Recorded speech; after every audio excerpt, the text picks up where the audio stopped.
नमस्कार आदाब दोस्तों वक्त हो चला है तमाम देश और दुनिया की सभी ताज़ा तरीन बड़ी खबरें जानने का। डालते हैं सुर्खियों पर नजर।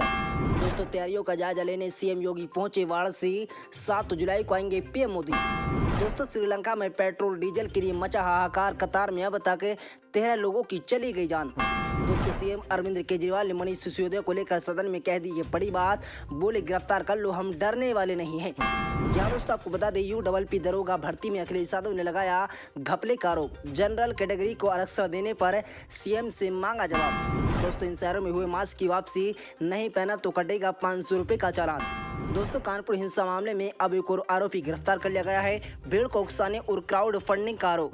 दोस्तों यमुनानगर में किसानों ने ग्रामीणों के समर्थन में बिजली कार्यालय पर किया प्रदर्शन। बात करेंगे इन सभी खबरों की एक एक कर विस्तार से। लेकिन दोस्तों खबर जानने से पहले लाइक कीजिए इस वीडियो को, चैनल को सब्सक्राइब करें और पास में लगे बेल आइकन को दबा लें ताकि तमाम देश और दुनिया की सभी ताज़ा बड़ी खबरें आपके पास सबसे पहले पहुंचे। जहां दोस्तों पहले बड़ी अपडेट आ रही है, आपको बता दें तैयारियों का जायजा लेने सीएम योगी पहुंचे वाराणसी। 7 जुलाई को आएंगे पीएम मोदी। दोस्तों प्रधानमंत्री नरेंद्र मोदी 7 जुलाई को अपने संसदीय क्षेत्र वाराणसी में आने वाले हैं। पीएम आगमन को देखते हुए कार्यक्रम स्थल पर तैयारियां तेज चल रही हैं। दोस्तों तैयारियों को अंतिम रूप देने के लिए मुख्यमंत्री योगी आदित्यनाथ मंगलवार को दोपहर वाराणसी पहुंचे। दोपहर 1:45 पे भी हेलीकॉप्टर से वाराणसी के लिए रिजर्व पुलिस लाइन मैदान में उतरे। उसके बाद सर्किट हाउस गई। इसके बाद सिगरा स्थित रुद्राक्ष कन्वेंशन सेंटर गई और वहां पर चल रही तैयारियों के बारे में अधिकारियों से जानकारी ली है। दोस्तों इसके बाद संपूर्णानंद स्पोर्ट्स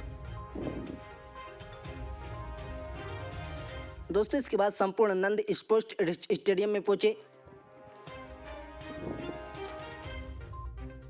दोस्तों इसके बाद संपूर्णानंद स्पोर्ट्स स्टेडियम में पहुंचे और वहां भी मंच निर्माण भी कार्यक्रम स्थल को देखने के साथ ही सुरक्षा संबंधित बिंदुओं पर अधिकारियों से विचार विमर्श किए। निरीक्षण के बाद वापस लौटकर सर्किट हाउस पहुंचे और अधिकारियों संग बैठक की। कार्यक्रम स्थल पर निरीक्षण करने के अलावा सीएम योगी आदित्यनाथ श्री काशी विश्वनाथ धाम में पहुंचकर दर्शन पूजा करने भी गए। इसके बाद पुलिस लाइन पहुंचे और शाम 4 बजे हेलीकॉप्टर से लखनऊ प्रस्थान कर गई। दोस्तों प्रधानमंत्री 7 जुलाई को दोपहर में वाराणसी एयरपोर्ट से भारतीय वायु सेना के चौपर द्वारा पुलिस लाइन मैदान में पहुंचेंगे। इस पुलिस लाइन से एलटी कॉलेज पहुंचेंगे और कॉलेज परिसर में अक्षय पात्र रसोई का शुभारंभ करेंगे। यहां पर प्रधानमंत्री मोदी 20 बच्चों से संवाद भी करेंगे। इसके बाद सिगरा स्थित रुद्राक्ष कन्वेंशन सेंटर जाएंगे, जहां 3 दिवसीय अखिल भारतीय शिक्षा सम्मेलन का उद्घाटन करेंगे। वहां से सिगरा स्थित डॉक्टर संपूर्णानंद स्पोर्ट्स स्टेडियम में पहुंचेंगे, जहां 50,000 लोगों को संबोधित करेंगे। यहीं पर पीएम मोदी 13 परियोजना का शिलान्यास और 32 परियोजना का लोकार्पण भी करेंगे। दोस्तों प्रधानमंत्री मोदी के आगमन को देखते हुए जिले में रविवार को सायंकाल ही एसपीजी की टीम पहुंच गई है। सोमवार को एसपीजी के आईजी एस सुरेश ने एयरपोर्ट पर एएसएल एडवांस सिक्योरिटी लाइन बैठक जारी कर दी है। दोस्तों इस बैठक में एयरपोर्ट अथॉरिटी के साथ ही सीएसआईएफ, इंडियन ऑयल और जिले के आला अधिकारी शामिल रहे। इसके बाद एसपीजी टीम द्वारा पुलिस लाइन और कार्यक्रम स्थल पर निरीक्षण किया गया। अधिकारियों ने बताया कि आज शाम को जिला प्रशासन द्वारा प्रधानमंत्री के तीनों कार्यक्रम स्थलों को एसपीजी के निगरानी में सौंप दिया जाएगा। जहां दोस्तों अगली बड़ी अपडेट आ रही है, आपको बता दें श्रीलंका में पेट्रोल डीजल की मचा हाहाकार। कतार में अब तक 13 लोगों की चली गई जान। दोस्तों अपने इतिहास में सबसे खराब आर्थिक संकट से जूझ रहे श्रीलंका में इस साल की शुरुआत से अब तक पेट्रोल डीजल की लंबी कतारों में इंतजार करते हुए कुल 13 लोगों की मौत हो गई है। सोमवार को कोलंबो में एक 60 वर्षीय व्यक्ति अपनी कार में मृत पाया गया, जब वे लंका इंडियन ऑयल कंपनी द्वारा संचालित एक ईंधन स्टेशन पर अपनी बारी का इंतजार कर रहे थे। इस कतार में खड़े एक व्यक्ति ने बताया कि उन्होंने मेरे साथ बातचीत की और कुछ दवाइयाँ लेने जाते थे और कार में चले गए थे, लेकिन बाद में जब मैंने उन्हें फ़ोन किया तो उन्होंने कोई जवाब नहीं दिया। ये घटना तब हुई जब श्रीलंका ने 27 जून को गैर जरूरी वाहनों के लिए पेट्रोल और डीजल की बिक्री को निलंबित कर दिया था, क्योंकि ये देश ईंधन, भोजन और दवाइयों जैसी आयात के लिए भुगतान करने संघर्ष कर रहा है। विशेषज्ञों का मानना है कि श्रीलंका पहला देश है जिसने 1970 के दशक के तेल संकट के बाद से आम लोगों को पेट्रोल की बिक्री रोकने का कठोर कदम उठाया, जब अमेरिका और यूरोप में ईंधन की रशनिंग की गई थी। दोस्तों ईंधन बिक्री के निलंबन के मद्देनजर देश में कई किलोमीटर लंबी कतारें कई दिनों तक लग रही। लंबी कतारें आईओसी द्वारा संचालित ईंधन स्टेशनों पर पूरे द्वीप राष्ट्र में दिखाई दे गईं।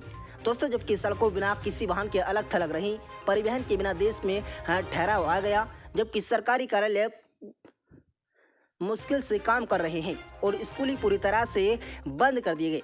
दोस्तों, परिवहन के लिए ईंधन की आपूर्ति के लिए संघर्ष करते हुए सरकार ने अपने सप्ताह में 4 दिन काम करने की घोषणा की। 27 जून से घर से 2 सप्ताह के काम की घोषणा की। दोस्तों, रविवार को ऊर्जा मंत्री कंचना विजयशेखर ने कड़ी चेतावनी जारी करते हुए कहा था कि देश के पास 12,740 टन डीजल और 4,061 टन पेट्रोल उसके भंडार में बचा है। उन्होंने कहा कि अगला पेट्रोल शिपमेंट 22 और 23 जुलाई के बीच आने की उम्मीद है।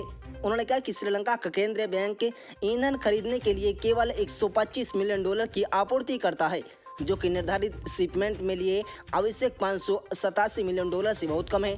जेविस्का ने कहा है कि इस साल की शुरुआत में की गई खरीदारी के लिए देश प्रसाद आपूर्तियों का $80 करोड़ बकाया है। दोस्तों, विदेशी भंडार में $50 मिलियन ने कम के साथ श्रीलंका पर ईंधन आयात के लिए कई देशी और विदेशी तेल कंपनियों पर $587 मिलियन से अधिक का बकाया बताया है।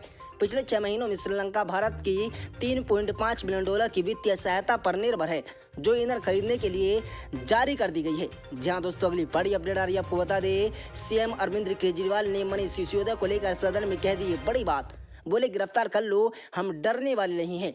जहां दोस्तों, आपको बता दें, दिल्ली के मुख्यमंत्री अरविंद केजरीवाल ने डिप्टी सीएम मनीष सिसोदिया को लेकर एक चौंकाने वाली बात कही है। समाचार एजेंसी एएनआई ने इनकी बात को लेकर एक ट्वीट भी किया है। लिखा गया कि ये लोग धमकी दे रहे हैं कि इस अगस्त तक मनीष सिसोदिया को गिरफ्तार करेंगे। मनीष सिसोदिया ने दिल्ली के 18 लाख बच्चों का भविष्य बनाया है। आपके 19 राज्य के स्कूल एक तरफ और दिल्ली के स्कूल एक तरफ। ईडी ने पिछले हफ्ते हमारे कार्यकर्ताओं से 10 घंटे तक पूछताछ की। सीएम मंगलवार को दिल्ली विधानसभा में बोल रहे थे। दोस्तों, केजरीवाल ने कहा कि अब केंद्र सरकार कह रही है कि मनीष सिसोदिया को गिरफ्तार करेंगे। उन्होंने कहा कि क्या सिसोदिया चोर दिखते हैं। उन्होंने कहा कि हम कहते हैं कि आप गिरफ्तार कर लो और हम डरने वाले नहीं हैं। आम आदमी पार्टी को देखकर विरोधी दल की हालत खराब होती जा रही है। दोस्तों, सत्येंद्र जैन के मुद्दे पर उन्होंने कहा कि केंद्र ने सत्येंद्र जैन को गिरफ्तार कर लिया है। जैन ने एक पैसे का घपला नहीं किया। जनता हमारे साथ है। जनता कह रही कि ये लोग ईमानदार हैं, इसलिए इन नेता को गिरफ्तार कर लिया, जिसने दिल्ली को विश्वांतर के स्कूल और मोहल्ला क्लिनिक दिए हैं। वे काला दिन था जिस दिन जैन को गिरफ्तार कर लिया गया था। उन्होंने कहा कि जब से दिल्ली में आम आदमी पार्टी की सत्ता संभाली है, उसके साथ ही अन्य दल घबराए हुए हैं और पार्टी के कामों की आलोचना कर रहे हैं। मगर हमारा काम सभी को पसंद आ रहा है। उसी का नतीजा है कि दिल्ली के बाद हमने पंजाब में भी सत्ता हासिल की और जो दल लंबे समय से वहां राज कर रहे थे, अब उनका काम खत्म हो गया है। पार्टी को कमजोर करने के लिए अब हम आगे काम करते रहेंगे। जहां दोस्तों, अगली बड़ी अपडेट आ रही है। आपको बता दें, यूपी पुलिस दरोगा भर्ती में अखिलेश यादव ने लगाया घपले का आरोप। जनरल कैटेगरी को आरक्षण देने पर सीएम से मांगा जवाब। जहां दोस्तों, आपको बता दें, यूपी पुलिस में दरोगा भर्ती को लेकर सपा सुप्रीमो अखिलेश यादव ने सवाल उठा दिए हैं। उन्होंने प्रदेश के मुख्यमंत्री योगी आदित्यनाथ से इस संबंध में लिखित शिकायत की है। उन्होंने पत्र में कहा कि सरकार को इस पर अपनी स्थिति स्पष्ट करनी चाहिए। यूपी के पूर्व मुख्यमंत्री अखिलेश यादव ने शिकायती पत्र में लिखा है कि सरकार ने अभी हाल ही में 12 जून को यूपी पुलिस में दरोगा भर्ती का रिजल्ट जारी किया है। इसमें घोटाला किया गया। कई अभ्यर्थी ऐसे हैं तो सामान्य वर्ग और अति पिछड़ा वर्ग से आते हैं। इनमें से किसी को अनुसूचित जाति और किसी को अनुसूचित जनजाति बनाकर चुन लिया गया। उन्होंने दरोगा भर्ती की नियमावली का जिक्र करते हुए कहा है कि अन्य राज्य का अभ्यर्थी सामान्य वर्ग में ही गिना जाएगा, मगर रिजल्ट में उनको अनुसूचित जाति और अनुसूचित आरक्षण दे दिया गया।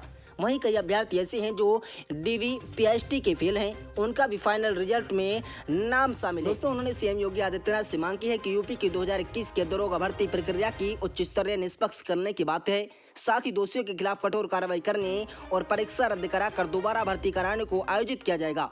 उन्होंने सीएम योगी से कहा कि भर्ती में घोंघली करने के लिए स्क्रीन शेयर सेंटर खरीदा गया था। 2 माह पहले पीईटी परीक्षा आयोजित हुई थी। इसमें जिन अभ्यर्थियों ने 100 में से मात्र 15 से 20 नंबर हासिल किए थे, वहीं 2 माह बाद उन्होंने दरोगा परीक्षा में 160 में 154, 153, 150 तक सही सवाल किए। कई लड़कों की स्क्रीन वायरल हो गई है। इन सब पर सरकार की चुप्पी कई सवाल खड़े कर रही है। जहां दोस्तों, अगली बड़ी अपडेट आ रही है। आपको बता दें, शहरों में हुई मास्क की वापसी। नहीं पहना तो कटेगा 500 रुपए का चालान। दोस्तों, देश में कोरोना के बढ़ते मामले फिर से डराने लगे हैं। शहर में मास्क की वापसी होने लगी है। तमिलनाडु की राजधानी चेन्नई में बढ़ते कोविड मामलों से निपटने के लिए मास्क पहनना अनिवार्य कर दिया गया है। दोस्तों, ग्रेटर चेन्नई कॉर्पोरेशन द्वारा सोमवार को यह फैसला किया गया। इसके मुताबिक चेन्नई में मास्क पहनना आज यानी मंगलवार से लागू होगा। निगम ने कहा कि उल्लेखन करने पर 500 रुपए का जुर्माना भी देना होगा। इसके अलावा शॉपिंग मॉल, थिएटर और पूजा स्थलों को ये सुनिश्चित करने के लिए कहा गया है कि वहां भारी भीड़ जमा न हो। बता दें कि चेन्नई में मास्क की वापसी ऐसे समय में हुई है जब तमिलनाडु में पिछले 10 दिन में कोरोना के एक्टिव केस 6000 को पार कर गए हैं। इनमें से आधे मामले अकेले चेन्नई से हैं। दोस्तों, राज्य के स्वास्थ्य विभाग द्वारा उपलब्ध कराए गए आंकड़ों के अनुसार तमिलनाडु में रविवार को 2672 और शनिवार को 2385 मामले सामने आए। मरने वालों की संख्या शून्य रही। दूसरी ओर पिछले 24 घंटों में राज्य में 1487 लोग ठीक भी हुए हैं। दोस्तों, लद्दाख में कोरोना वायरस संक्रमण के मामलों के अचानक बढ़ने के बीच प्रशासन ने केंद्र शासित प्रदेश के लेह जिले में लोगों के लिए मास्क पहनना अनिवार्य कर दिया है। जिलाधिकारी श्रीकांत बाला साहेब सुसे द्वारा बृहस्पतिवार को जारी किए गए एक आदेश अनुसार कोरोना वायरस संक्रमण के प्रसार को रोकने के लिए लेह में सार्वजनिक स्थलों पर लोगों के लिए मास्क पहनना अब और भी ज्यादा अनिवार्य कर दिया। जिलाधिकारी ने बताया कि आदेश का उल्लंघन करने पर 500 रुपये का जुर्माना भरना होगा। दोस्तों, केरल में प्रतिदिन 3000 से अधिक मामले सामने आ रहे हैं। लगातार कोविड-19 के मामलों में वृद्धि को देखते हुए इस महीने पुलिस विभाग ने सभी जिला पुलिस प्रमुखों को सार्वजनिक सभाओं, स्थल कार्य और परिवहन का उपयोग करने के समय लोगों को मास्क पहनना अनिवार्य करने के लिए राज्य सरकार के निर्देश का सुनिश्चित करने का आदेश दे दिया है। दोस्तों, आपकी क्या राय इन सभी खबरों को जानकर आप अपनी राय कमेंट बॉक्स में दें। आपको वीडियो अच्छे लगे तो इस वीडियो को लाइक शेयर करें। मिलते हैं दोस्तों अगली बड़ी खबर में।